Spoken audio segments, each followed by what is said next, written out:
Hi everyone, hi sir. I am Stephen Gankapal from Group 3 and our topic is private self versus public self, public digital self. So our objectives is first to define private self, second to define public digital self, and third to know the difference of private and public digital self. So in this topic, we will discuss the differences in human personality in the private self and public digital self. People like expressing their various personalities and actions depending in their interpersonal relationships. For example, on how they want to show their personality in their private self and on public self. So when we talk about interpersonal personal relationships, it is how you connect with someone else or the way you communicate with them or understand them and vice versa. Good day, everyone. I'm here today to talk about private self. Private self, the part of the self that is known mainly to oneself, such as one's inner feelings and self concept. It may be similar to or different from the public self one reveals to the others. See also social identity, which means inner feelings or thoughts are ones that you do not show or tell other people. And self concept is who we think we are, the picture we have of ourselves, plus the picture we think others have of us. And also, social identity is the portion of an individual self concept derived from perceived membership in a relevant social group. For example, race or ethnicity, gender, social class or socioeconomic status, sexual orientation, abilities, and religion or religious beliefs. Private self is the information regarding to a person which or he or she has difficulties to express publicly. For example, seeing your face in the mirror is a type of private self-awareness. This type happens when people become aware of some aspects of themselves, but only in a private way. Another example, feeling your stomach large when you realize you forgot to study for an important test, or feeling your heart flutter when you see someone you are attracted. And that's all. Thank you. So private self, it is the part of a person's awareness known only to themselves. So the private self is the only one aware of true feelings and self-worth. When we say private self and public self, it is where you portray or act as a different type of personality. For example, private self for those who are close to them or to you, and public self for others who are not. When we say public self, it is the view of oneself by others as conveyed through public information, public action, and interaction with others. Examples of these, some examples of these are behavior and mannerisms. It is how you act or it is how you act your personality publicly, for example, the way you speak or behave publicly. So one good example for this is when you are at work or at a company and meet your boss or manager at the office.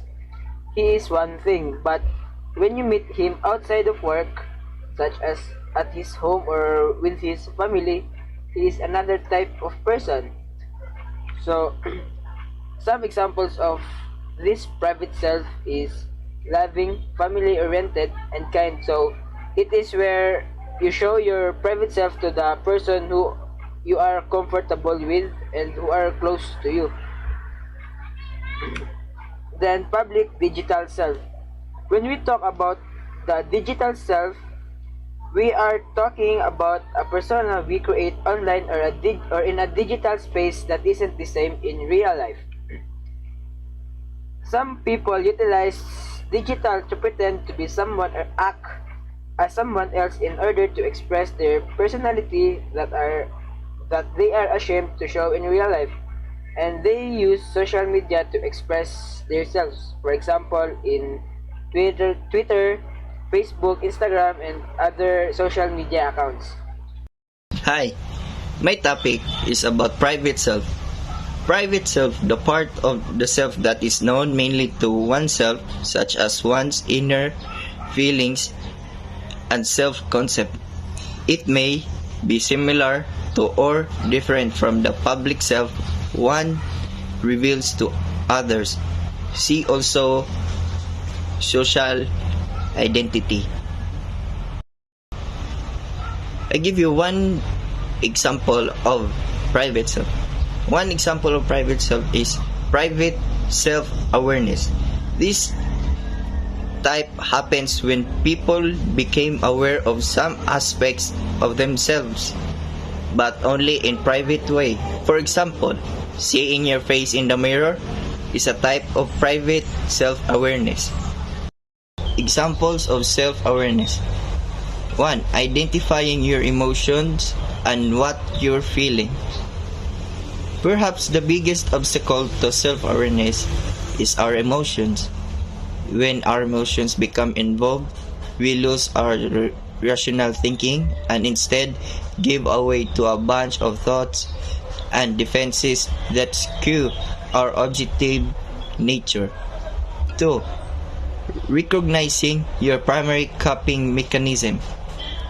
In addition to confusing emotions, we are also employ a range of defensive coping mechanism in our life. Often, we've developed this coping mechanism over time. Many stem from our childhood and significant life experience. 3. Defining your own beliefs without being influenced by others. Our society tricks us about what is meaningful in life. On the top of that, our need for belonging makes us feel pressure to fit in with the people around us. As a result, we're always getting message about what we should believe and who we should be. Not only can this be confusing, but it can be really harmful to our happiness. 4. Prioritizing what gives you joy and purpose. I'm sure you have seen the quotes that scream, "Choose joy." If you like me, you might think that's great. I'd love to if only I knew what choosing joy looks like. 5. Identifying your strengths and shortcomings. Sometimes we avoid self-awareness because we mistakenly associate it with not being good enough. It feels intimidating to look inward because we're afraid of what we're going to find. 6. Knowing what you need in your relationship. We think of relationships, our mind immediately goes to two people. This together perspective, however, neglects both parties as individuals. In doing so, we severely limit the potential for healthy, empowering relationships. 7. Recognize when and how to trust yourself. We often think of the word trust.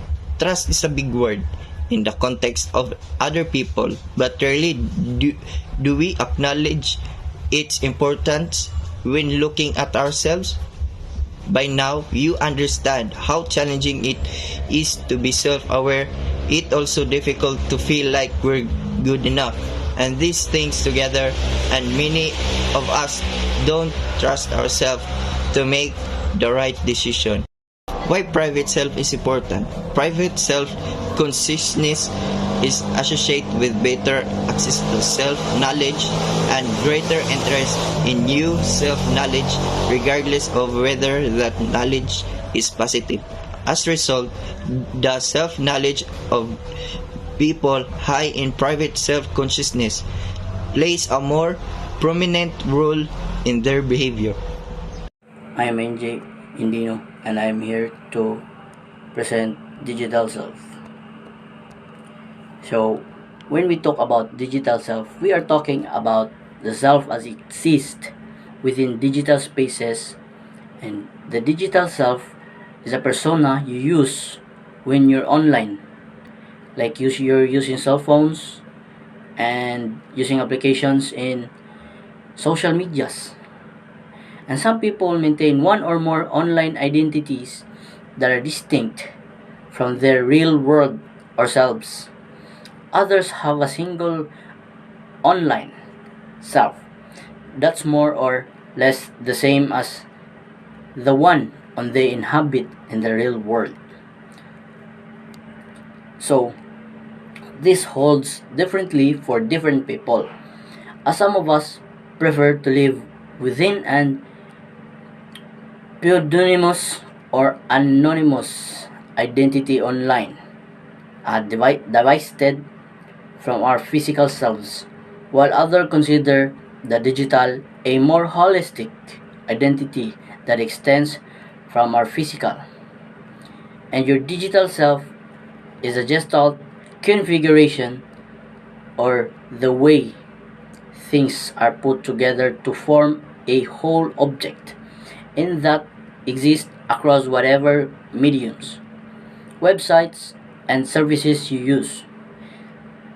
These bits are pieces together to form a whole picture of what it means to be you, or some aspects of you, and this may be carefully curated or chosen, or it may be an emergent property of who you are, like unlike private,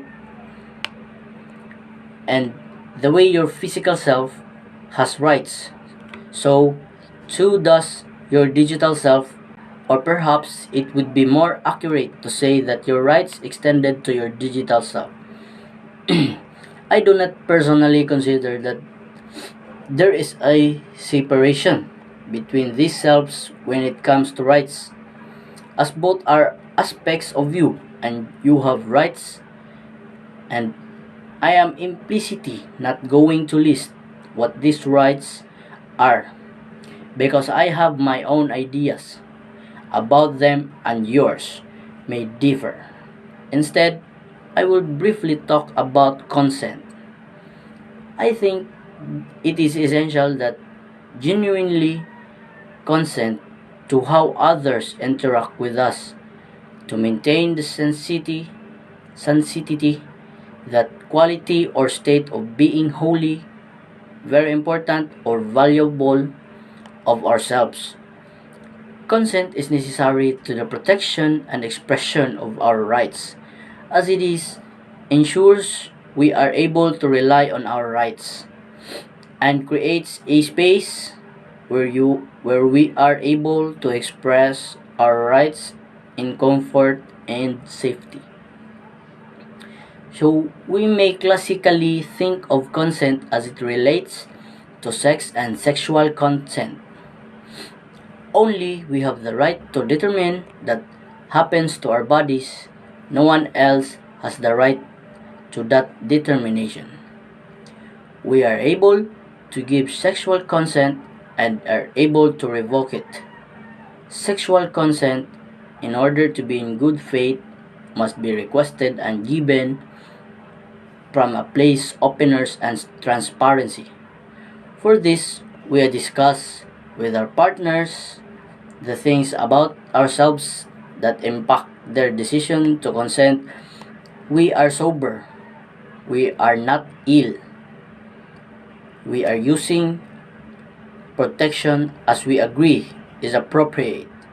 We are making these decisions because it is a thing we desire, rather than a thing we feel we ought to do or are being forced to do, as well as other topics. These things also all hold true for technology and the digital spaces in which we reside. Our digital autonomy is not the only thing at stake when we look at the digital consent. The ways we interact in digital spaces impact our whole selves, and exploitation of our consent too impacts our whole selves. So, private information appearing online can have material consequence. It can directly lead to safety issues like stalking or threats, and it can lead to a loss of physic safety and have chilling effect. So, if you're using on a digital self, we need to private our social media's accounts, because from the word itself, extended self in ourselves. So these are in addition to the threats who pose to digital safety and well-being. Consent must be actively sought. What one is consenting to is transparent and potential. Consequences must be known and understood. In order to protect and empower the digital self to treat everyone justly and with respect, we need respect everyone. We must hold the digital self be as sacrosanct, a sacred a sacred or an is important as other aspects of oneself, and treat it accordingly. Thank you. Good day guys, I am Lance Rancil Basan. So my topic for this video is public digital self. So digital self is the person you use when you're online. Like when you are using Facebook, Instagram or Twitter or many kinds of social medias. So some people maintain one or more online identities that are distinct from their selves or real world. So they tend to have two accounts, which is for the public and private, but not all, because others have single accounts or single online self, and that's more or less the same as the one they inhabit in the real world. So the public digital version is often what we want to be on digital self, and not who we actually are. So we are like pretending to be someone else on how we show out our digital public self. And the way of uploading pictures, sharing different posts with different kinds of content or platforms online, and that's how they will get to know more about yourself or who they think you actually are in person, and they see you as an ideal person, especially when you're very active online, but depending on your social behavior. So there are 4 characteristics of public digital self. First is open-mindedness. Second is gratitude. Third is appreciation. And lastly is trust. These are hallmarks that helps us to be connected to the world. So those are the 4 things that we need in our public self in order to control and avoid ourselves from exposing too much of the information of ourselves, because that makes it more easier for the strangers to know more about your private informations, and that could affect yourself in different ways. But always remember that neither it is private or public digital self. It can always affect you mentally, especially when you're addicted to social medias and smartphones. So always do self-care to make conscious effort like digital self-care. It is when we reduce our use of smartphones and social medias to improve our mental health. That's all. Thank you. So, public's digital self and information about the self of or an integrated view of the self. uh, that is conveyed to others in action. Self that is conveyed to others in action. Self-description, appearance, and social interaction. An individual's public self may vary depending of on the target or audience of such impressions. The public self is often contrasted with the private self, in which may be similar to or different from the self one reveals to others. See also social identity, social self. So digital self is the persona you use when you are online. Some people maintain one or more online identities that they are distinct from their real world. Others have a single online self that's more or less the same as the one that inhabit the real world. Some example of public digital is open-mindedness. Having an open mindset means being objective when you approach new things, listening to others' points of view. So next second is gratitude. Is a warm feeling of thankfulness towards the public world or towards specific individuals. So third is appreciation. It is important to feel appreciated at work. It makes people feel valued and drives them to do their best. So that is some example of public digital self. Thank you, sir.